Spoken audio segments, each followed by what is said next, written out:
दोस्तों स्वागत है आपका एक बार फिर से मेरे YouTube चैनल में दिल से। दोस्तों अगर आपसे पूछा जाए कि ऐसी कौन सी चीज़ें हैं जो आपको बहुत खुश रखती हैं या फिर आपके जीवन में ऐसी कौन सी महत्वपूर्ण चीज़ें हैं जिनसे कि आप खुशी महसूस करते हैं, तो आप कहेंगे कि हमारे पास में वो चीज़ें जो कि हमारे अंदर खुशी के हार्मोन्स पैदा करती हैं, हमारे लिए बहुत महत्वपूर्ण और कारगर भूमिका निभाती हैं। लेकिन कभी आपने सोचा कि हमारे दिमाग में, हमारे अंदर वो हार्मोन्स जो कि सेरोटोनिन नाम से मशहूर है, वो बनता कहाँ है? दोस्तों कौन सी ऐसी चीज़ें होती हैं जिनसे कि ये हार्मोन्स बढ़ता है और कौन सी ऐसी चीज़ें होती हैं जिनसे कि हमारे दिमाग में खुशी देने वाला हार्मोन्स जो है वो कम होता है। तो चलिए आज के वीडियो में आपको यही बताऊंगी कि ऐसी चीज़ें लेना शुरू कर दीजिए जिससे कि आपके दिमाग में खुशी के हार्मोन्स बढ़े और आपका जीवन जो है वो खुशहाल हो। सबसे पहले नंबर पे आता है सुबह की दिनचर्या में जल्दी उठना और उसके बाद में सूर्य के दर्शन करना। जी हाँ दोस्तों, बहुत सारे लोग हैं बिस्तर पर बहुत देर तक लेटे रहते हैं, शायद वो सूर्य को देखे हुए उन्हें हफ्तों बीत जाता है। लेकिन बहुत जरूरी है, प्राचीन समय में जाकर के देखिए कि हमारे बड़े बुजुर्ग ऋषि मुनि सभी ब्रह्म मुहूर्त में उठते थे और उसके बाद में सूर्य दर्शन करते थे, त्राटक करते थे। इससे होता यह था कि कभी भी उनकी आंखों पे चश्मा नहीं लगता था, उनके चेहरे पर एक तेज होता था। तो इस कारण से सबसे पहले दिनचर्या का हिस्सा आपको सुबह जल्दी उठ करके ही बनाना होगा और उसके बाद में खुली हवा में और सूर्य के सामने जाना होगा। अब इसके बाद में आप खाने में सबसे पहले 2 चम्मच के लगभग सूरजमुखी के बीज जरूर लें। काजू के अंदर भरपूर मात्रा में मैग्नीशियम होता है जो दिमाग को खुशनुमा बना करके रखता है, पॉजिटिव थिंकिंग देता है और सेरोटोनिन हार्मोन्स जो होता है वो हमारे दिमाग में, हमारे दिल में और हमारे अंदर वो खुशी पैदा करता है जिससे कि हम पूरे दिन ऊर्जावान रहते हैं, स्फूर्तिवान रहते हैं और हमारा काम में मन लगता है। सूरजमुखी के बीज और काजू सुबह के नाश्ते के तौर पर 1-1 चम्मच लें, इससे आपको बहुत सारा फायदा होगा। इसके साथ में ही पूरे दिन की दिनचर्या में आपको फल जरूर लेने चाहिए।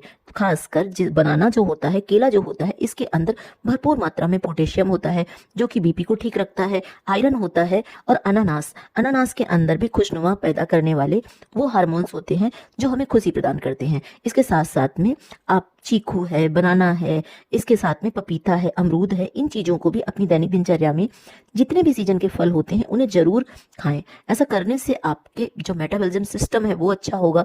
जब आपका चयापचय की प्रणाली अच्छी होगी तो आपको खाया पिया हुआ भी शरीर में लगेगा और शरीर में बीमारियां भी नहीं रहेंगी। इसके साथ में ही खुली हवा में 10 मिनट टहलना, इसके साथ में अनुलोम विलोम करना, प्रकृति के साथ में थोड़ा टाइम जरूर बिताएं जिससे कि आपको स्वस्थ रखने में कारगर भूमिका निभाती है प्रकृति माँ, और ये हमारे अंदर बहुत खुशी भी पैदा करती है।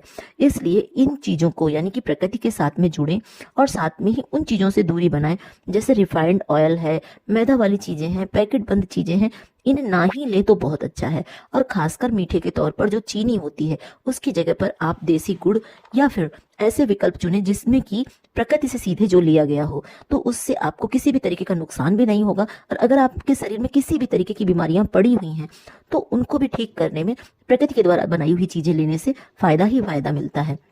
एक रिसर्च में भी पाया गया है कि जिसमें साबित हुआ है कि जो लोग ज़्यादा ईर्ष्या, तनाव करते हैं, दूसरों को जल्दी माफ़ नहीं करते हैं, धीरे धीरे उनके दिल और दिमाग जो होते हैं वो कमज़ोर होने लगते हैं और शरीर में जगह जगह ब्लॉकेज आने लगती है। यानी कि शरीर के जो तंत्र होते हैं वो टूट फूट पैदा करते हैं और ब्लॉकेज पैदा करते हैं।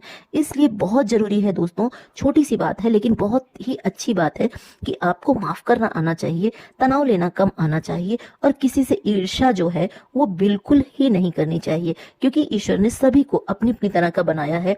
कोई हमारी सोच से मिलता है, कोई हमारी सोच से नहीं मिलता है। इस कारण से आप एक अच्छी दिनचर्या अपनाते हुए अपने गुड हार्मोन्स को बढ़ाएं। इस कारण से अपनी दिनचर्या में रात के समय 1 ग्लास दूध लेना ना भूलें और सुबह प्रकृति माँ से जुड़ करके अपने शरीर को, अपने मन मस्तिष्क को पूरी तरीके से स्वस्थ रखें।